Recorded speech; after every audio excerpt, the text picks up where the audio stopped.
직장 생활 한 거죠. 버프. 변하긴 했어요. 연애가 준 게 맞고 나서 애가 이상해졌어요. 이 보통 직장인들의 애환이 담긴 시간 바로 오후 몇 시라 그랬죠? 제가? 6시부터 7시. 6시부터 7시. 정답!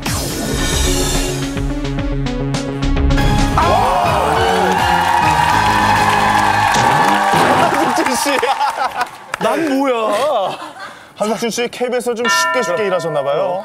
그것도 그렇고 4, 50대니까 경석이 제일 잘할 수밖에 없어. 뭔 얘기예요? 정답이 6시부터 7시라고. 예. 그때 가장 뇌출이 심하다는 얘기인가요? 얘는 지금 매출을 진행 중인 것 같아. 반가워. 또 나오나요? 위험한 황태자. 표정 못 됐어. 정답은 오후 6시에서 7시 사이. 하루 중 피로가 최고조에 이르는 퇴근 무렵에 급격한 혈압 상승으로 인해 뇌혈관이 터지면서 뇌출혈이 발생하는 것입니다. 뇌졸중은 뇌에 혈액을 공급하는 뇌혈관이 막히거나 터져서 뇌가 손상되는 질환을 말하는데, 추운 겨울날 아침에 따뜻한 집안에 있다가 차가운 밖으로 나오게 되는 경우에 뇌혈관이 갑자기 수축하면서 순간적으로 막히는 뇌경색이 많이 발생하고 활동량이 최고조에 이르러 피곤함과 스트레스가 가장 높게 되는 오후 6시에서 7시 무렵에는 혈압이 상승해서 뇌혈관이 터지는 뇌출혈이 발생할 가능성이 높습니다. 뇌졸중은 암, 심장병과 함께 우리나라 3대 사망 원인이자 단일 질환으로는 사망률 1위를 차지하는 무서운 질환으로, 특히 요즘처럼 일교차가 심한 겨울철이나 환절기에 발생할 확률이 더욱 높아지며, 비교적 출근 시간이 이르고 야외에서 작업하는 경우가 많고 스트레스가 높은 산업 현장에서는 발생할 가능성이 더욱 높아진다는 사실. 실제 지난 2003년부터 2007년까지 산업 현장에서 발생한 업무상 질병자 가운데 뇌심혈관 질환자는 총 9,577명으로 가장 많은 점유율을 차지했고, 이 중 무려 3,296명이 사망한 것으로 나타났습니다. 또한 뇌졸중의 가장 큰 위험은 대부분 갑작스럽게 의식을 잃고 쓰러진다는 것인데, 이렇듯 사람이 의식 없이 쓰러지는 경우 아무런 방어작용 없이 바닥으로 떨어지기 때문에 큰 충격을 받게 됩니다. 실제 사람이 의식이 있는 경우와 의식이 없는 경우 쓰러질 때 받는 충격량을 비교 실험해본 결과, 먼저 의식이 있는 사람이 넘어지는 경우 쓰러지면서 가장 먼저 손으로 땅을 짚는데, 이때 넘어진 사람이 받은 충격량은 약 1900뉴턴. 의식이 없는 사람의 상태를 가정해 사람의 머리 무게와 똑같이 만든 마네킹을 쓰러뜨리니 쿵 소리와 함께 그대로 바닥으로 떨어진 마네킹.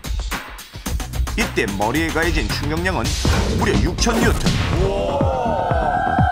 3배. 이렇듯 의식이 없는 상태로 쓰러지면 제일 먼저 머리를 부딪혀 중상을 입을 수 있는데, 특히 산업 현장의 경우 철근이나 벽돌 등 뾰족한 구조물로 인해 더 큰 상해로 이어지는 것은 물론 심지어 사망까지 이룰 수도 있습니다.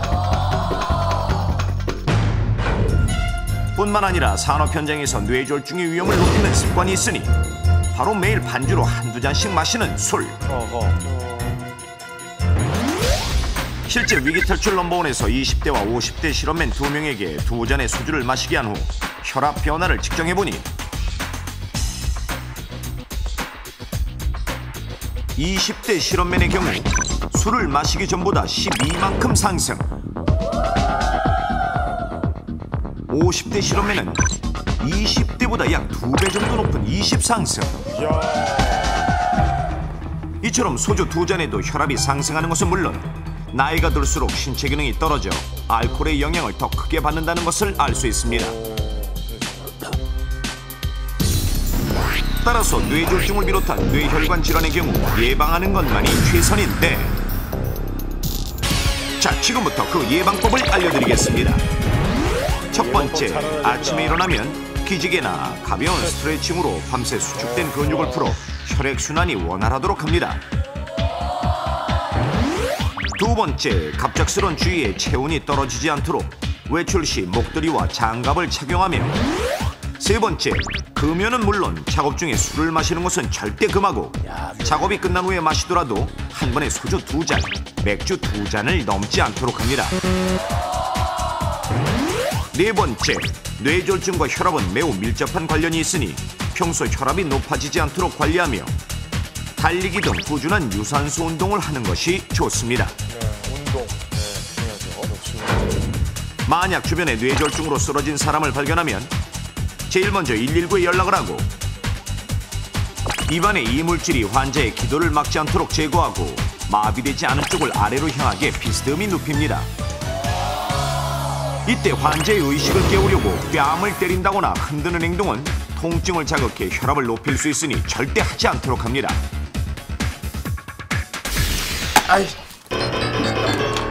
몰라. 생각보단 잘 모르시네요. 안전에 관해서는 제가 더 전문가니까 결제 좀 해주세요. 에라 모르겠다. 다음부터는 가격 대비 얼마나 효과가 있는지, 생산률이 얼마나 높아졌는지 정확한 데이터를 첨부하라고. 알겠어? 오늘의 대세는 예빈 쪽으로 기우는 듯 보이는데 내가 기필코 돈 안 들면서 안전할 수 있다는 걸 보여주고야 말겠어. 두고 봐. 안전에 대해 전혀 다른 가치관을 가진 황 회장과 강예빈. 과연 앞으로 두 사람에게 어떤 일들이 일어날까요? 위험한 황 회장, 앞으로도 계속됩니다.